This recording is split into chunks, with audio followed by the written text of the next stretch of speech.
Ipakilala natin ang Airfish 8-Wing In-Ground Effect Seaplane, ang pinakamalupit na solusyon para sa turismo, transportasyon, at pagbabantay. Ang kahangahangang sasakyang ito ay maaaring mag-accommodate ng hanggang sa 8 pasahero, lumilipad tulad ng eroplano at nagmamantina tulad ng isang bangka. Astig diba? Pero dito hindi natatapos ang excitement, mga bro. Sa likod ng ganda nitong panlabas na anyo, nagtatago ang isang matapang na V8 car engine na gumagamit ng murang gasoline bilang pampapatakbo. Sa buong tangke, kaya nitong maglakbay ng hanggang sa 344 na milya, 553 kilometers. Isipin nyo na lang ang mga posibilidad nito sa isang arkipelago tulad ng Pilipinas. Isip-isipin nyo ito, isang Coast Guard na sasakyang naval iligtas hindi lang sa peligro, kundi pati na rin isang tagapangalaga laban sa ilegal na pangingisda at tagapagpatupad ng batas.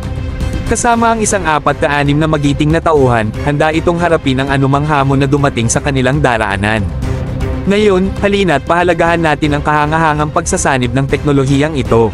Ang Airfish 8 ay nagpapagsama ng pinakamahusay ng dalawang mundo, pinagsasama ang epektibong paglipad ng eroplano at ang kakayahan ng isang bangka. Ito'y tunay na patunay ng talino ng tao at ating walang sawang paghahabol sa pagtuklas ng mga bagong landas.